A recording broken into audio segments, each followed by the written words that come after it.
नमस्कार साथियों, नौकरी परिवार में आप सभी का स्वागत है। दोस्तों, उम्मीद करता हूं कि आप लोग सभी अच्छे और स्वस्थ होंगे। दोस्तों, इस वीडियो में हम लोग डिस्कशन करने वाले हैं बिहार एसएससी के द्वारा ग्रेजुएट लेवल पे जो कि सीजीएल का जो फॉर्म निकाला गया है उसी के बारे में। दोस्तों, इस वीडियो में सभी महत्वपूर्ण जानकारियाँ मिलेगी। इसके लिए आपको वीडियो को अंत तक देखना पड़ेगा, तो प्लीज़ वीडियो को आखिरी तक बना रहें। दोस्तों, ये जो फॉर्म फिलअप है ये 25 अगस्त भरने के लिए स्टार्ट हो गया है, यानी कि आपका जो फॉर्म फिलअप है वो हो रहा है। तो आप बिहार एसएससी के वेबसाइट पर जाके आप इस फॉर्म को फिलअप कर सकते हैं। और इस फॉर्म को फिलअप करने का जो आखिरी डेट है दोस्तों वो है 24 सितंबर। और जो है कि लास्ट सबमिट करने का डेट है, last date final submit for 26 सितंबर। एग्ज़ाम डेट अभी दिया नहीं गया है और एडमिट कार्ड आपका एग्जामिनेशन से पहले आएगा। आप यहाँ पे देख सकते हैं कि ये सब क्लियरली विजिबल है। ठीक है दोस्तों, ये इसका फॉर्म आपको बिहार एसएससी जो ऑफिशियली वेबसाइट है उस पर भरा जाएगा। तो आप इस वेबसाइट पे जाइएगा तो यहाँ पे आपका फॉर्म फिलअप होगा। और जो है कि सभी कैंडिडेट से 100 रुपये चार्ज किए जाएंगे। ठीक है, एसएससी एसटी या फिर फीमेल हो, सभी से 100 रुपये चार्ज किए जाएंगे। इस फॉर्म को फिलअप करने को लेके 100 रुपये चार्ज किए गए हैं। इसमें ये नहीं कि एसएससी एसटी का नहीं लगेगा। फॉर्म फिलअप चार्ज 100 रुपये दोस्तों वो सभी का लगेगा। पेमेंट मोड आपका ऑनलाइन होने वाला है। आप डेबिट कार्ड, क्रेडिट कार्ड या से कर सकते हैं। बात करेंगे दोस्तों इसको एज को लेकर कि कितना मिनिमम एज होना चाहिए, कितना मैक्सिमम एज होना चाहिए।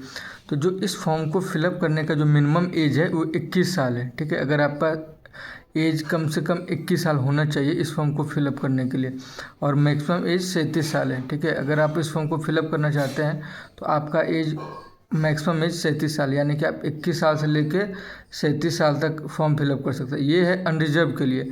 और महिलाओं के लिए मैक्सिमम एज 40 साल है, यानी कि आपका एज 21 साल से लेकर 40 साल अगर आप महिला हैं तो आप इस फॉर्म को फिलअप कर सकते हैं। आपका एज मैक्सिमम 40 साल है तभी आप फॉर्म को फिलअप कर सकते हैं। और ये मैक्सिमम एज बीसी ईबीसी यानी कि बैकवर्ड क्लास और economic backward class male female दोनों के लिए, जो कि बीसी कैटेगरी से या ईबीसी या फिर हैं, तो आप इस फॉर्म को फिलअप कर सकते हैं। तब भी आपका मैक्सिमम एज 40 साल होने वाला है। अगर आप एससी और एसटी कम्युनिटी से बिलोंग करते हैं तो मेल और फीमेल का दोनों का 42 साल मिनिमम एज है। ठीक, मैक्सिमम एज सॉरी। अगर आप एससी और एसटी कम्युनिटी से हैं तो आपका एज 42 साल होगा, तब भी आप इस फॉर्म को भर सकते हैं। Bihar BSC provide age relaxation for the 4th graduate level position age पर द रेगुलेशन, यानी कि बिहार एसएससी है जो कि अपने अकॉर्डिंग एज रिलैक्सेशन देता है। दोस्तों, इसका जो टोटल पोस्ट है वो 1481 है। ठीक है, जितने वैकेंसी है उसका जो नंबर है 1481 है। और बात किया जाए कि इसका सिलेक्शन प्रोसेस का, तो इसका जो मोड ऑफ सिलेक्शन है दोस्तों, आपका इसका 2 एग्जामिनेशन होगा, एक प्री एग्ज़ाम एक मेंस एग्ज़ाम। ठीक है, आप देखते होंगे एसएससी का जो फॉर्म सीजीएल का भरते होंगे उसमें भी एक प्री होता है एक मेंस होता है। तो आप इसमें देख सकते हैं एक प्री एग्ज़ाम हो गया और एक मेंस हो गया। ठीक है, अगर आप इसमें सिलेक्शन लेना चाहते हैं तो आपको 2 एग्ज़ाम क्वालिफाई करना होगा।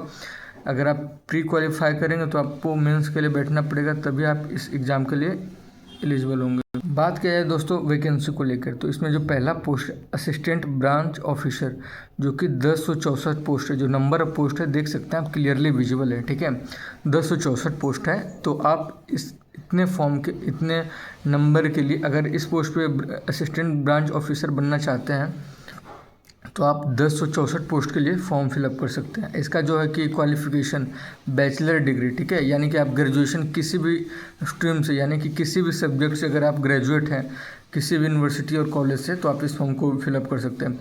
जूनियर स्टैटिकल असिस्टेंट, ओके, यानी आप जूनियर स्टैटिकल असिस्टेंट के लिए फॉर्म फिलअप करना है तो आपका जो है कि नंबर ऑफ वैकेंसी 5 है। ठीक है, आप 5 इसमें जो वैकेंसी 5 है तो आप इसके लिए एलिजिबल होंगे। इसमें जो है क्वालिफ़िकेशन है, अगर आप मैथमेटिक्स, इकोनॉमिक्स या कॉमर्स या स्टैटिक्स, यही 3-4 चीज़ों में अगर आपका ग्रेजुएशन है तो आप फॉर्म फिलअप कर सकते हैं तभी। यानी कि आपके लिए मैथमेटिक्स और इकोनॉमिक और अब बात करेंगे प्लानिंग असिस्टेंट का। तो इसका जो नंबर ऑफ वैकेंसी ये 88 है, ठीक है। प्लानिंग असिस्टेंट का जो नंबर ऑफ वैकेंसी 88 है।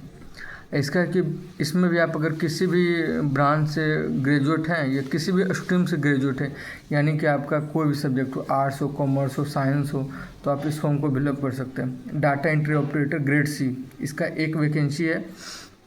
इसमें है कि बैचलर डिग्री विद PGDCA और BCA, ठीक है। BSc अगर IT में किए हुए हैं, बैचलर ऑफ साइंस IT में किए हुए हैं, तभी आप इस फॉर्म को फिलअप कर सकते हैं। या फिर आप BTech कर रखे हों इंफॉर्मेशन टेक्नोलॉजी में, तभी आप इस फॉर्म को फिलअप कर सकते हो। बात करेंगे दोस्तों अगला पोस्ट को लेके, ठीक है। तो ऑडिटर का जो पोस्ट है उसमें 125 है। आप यहाँ पे देख सकते हैं कि जो नंबर ऑफ वैकेंसी 125 है, यानी कि आप इसमें 125 हैं तो 125 के लिए अप्लाई कर सकते हैं, ठीक है। तो इसमें क्या आप बैचलर डिग्री कॉमर्स, इकोनॉमिक या स्टैटिक्स, यानी कि आपको ग्रेजुएशन अगर कॉमर्स में किए हो, इकोनॉमिक्स में किए हो या स्टैटिक्स में किए हो, तभी आप इस फॉर्म को भरने के लिए एलिजिबल है। 3-4 चीज़ में किए होंगे तभी, यानी कि आपका अगर आर्ट्स से है तो आप इस फॉर्म को फिलअप नहीं कर सकते हैं। बात किया जाए ऑडिटर के लिए, तो इसमें 198 पोस्ट है। और इसमें भी दोस्तों वही है कि आप बैचलर डिग्री मैथमेटिक्स और कॉमर्स में है तो आप ऑडिटर के लिए एलिजिबल है, ठीक है।